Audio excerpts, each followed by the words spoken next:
10வது கணக்கு. முதல்ல நம்ம பார்க்குறது கொஸ்டின் நம்பர் 10. இதில் நமக்கு கொடுத்துருக்கிறது P tends to Q not identical to Q tends to P.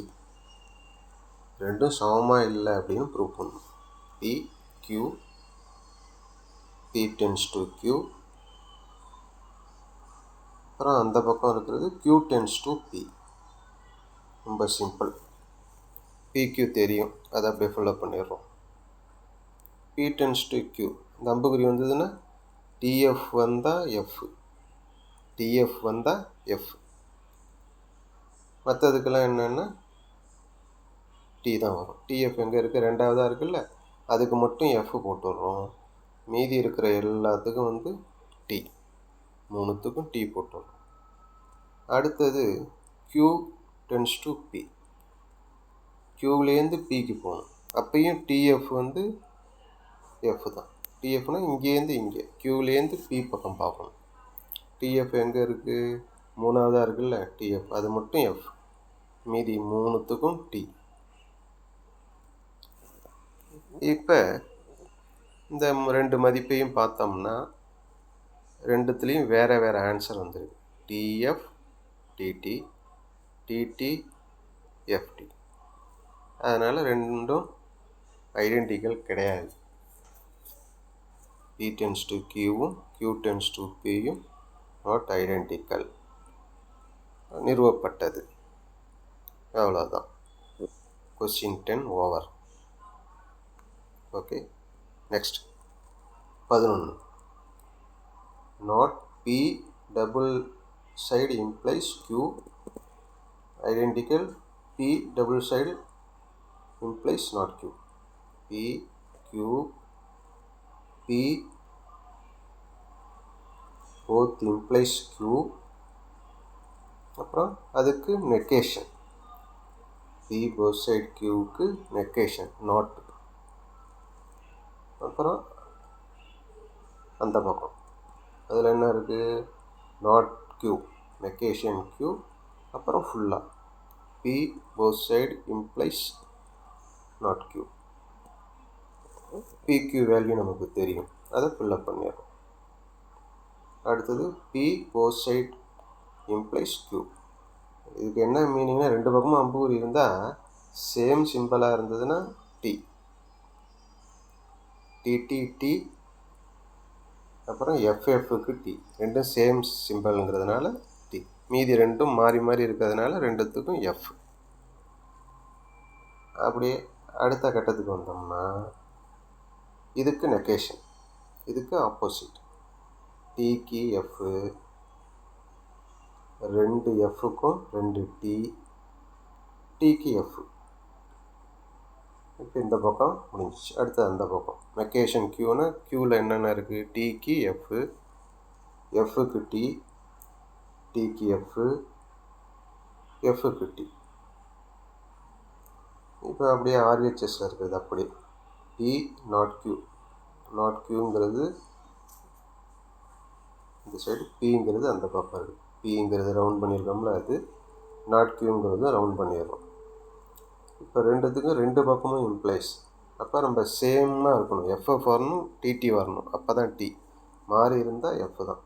ரெண்டுமே சேமாக எதுக்கு இருக்குது, TTT, FFT, அதுக்கப்புறம் FT இருக்குது, அங்கே TF இருக்குது. அதனால் ரெண்டுத்துக்கும் F தான். இப்போ கணக்கில் கொடுத்துருக்குற இந்த ரெண்டுத்தையும் பாருங்கள். LHS 1, RHS 1, ரெண்டுத்துலேயும் ஆன்சர் FTTF, FTTF சரியாக இருக்குது. ரெண்டு பக்கமும் சமமாக இருக்குது, ஐடென்டிக்கலாக இருக்குது. அதனால் ரெண்டு பக்கமும் சரியாக இருக்குது. நிறுவப்பட்டது. 11 ஓவர்.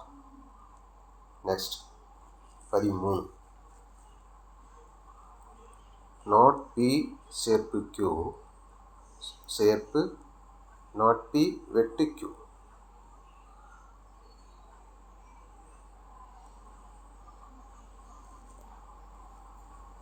இதோட ஓவரால் மதிப்பு கேட்டிருக்காங்க.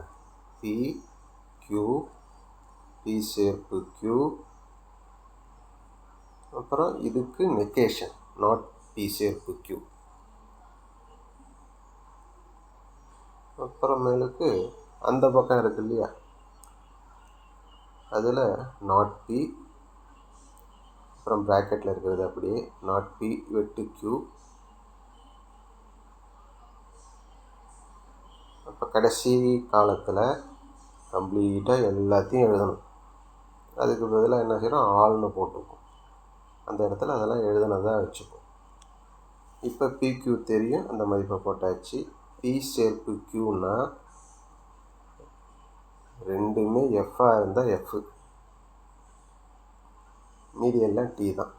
ரெண்டுமே எஃப்பாக இருந்தான்னா எது எஃப் வருது, ரெண்டு எஃப்பு கடைசியில் இருக்குது, அதோட மதிப்பு மட்டும் எஃப்பு, மீதி மூணுத்துக்கும் டி. அடுத்தது என்ன இருக்குது, நாட் பி சேர்ப்பு க்யூ. இப்போ பி சேர்ப்பு க்யூ கண்டுபிடிச்சோம்ல, அதுக்கு ஆப்போசிட். ஒரு எஃப்க்கு டி, 3 டிக்கு 3 எஃப்பாக மாற்றிடும். டியை எஃப்பாக மாற்றுறோம், எஃப்ஐ டியாக மாற்றுறோம். அடுத்தது நாட் பி, பியில் இருக்கிறத அப்படியே மாற்றுறோம். 2 டிக்கு 2 எஃப், 2 எஃப்க்கு 2 டி. நாட் பி வெட்டு க்யூ, நாட் பி இந்த வேல்யூ, நாட் க்யூங்கிறது இங்கே இருக்குது. ரெண்டுத்துக்கும் வெட்டுன்னா டிடி வந்தால் தான் டி போடணும். டிடி வந்திருக்கா, அதான் இருக்குது. மூணாவதாக டிடி வந்திருக்கு, அதனால் அதுக்கு மட்டும் டி, மீதி மூணுமே எஃப்.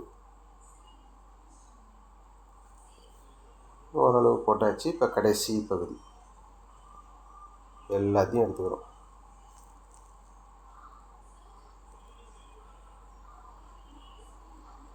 பி சேர்ப்பு க்யூ நாட் பி சேர்ப்பு க்யூக்கும் நாட் பி வெட்டு க்யூக்கும் சேர்ப்பு. சேர்ப்பு அப்படின்னாலே நமக்கு எஃப்எஃப் தவிர மீதி எல்லாத்துக்கும் டி வரும். எஃப்எஃப் ஏதாச்சும் இருக்கா பாருங்கள், கரெக்டாக அதை பார்த்து அதை ஃபுல்லப் பண்ணிடுறோம். ஓவர் கணக்கு. That's all.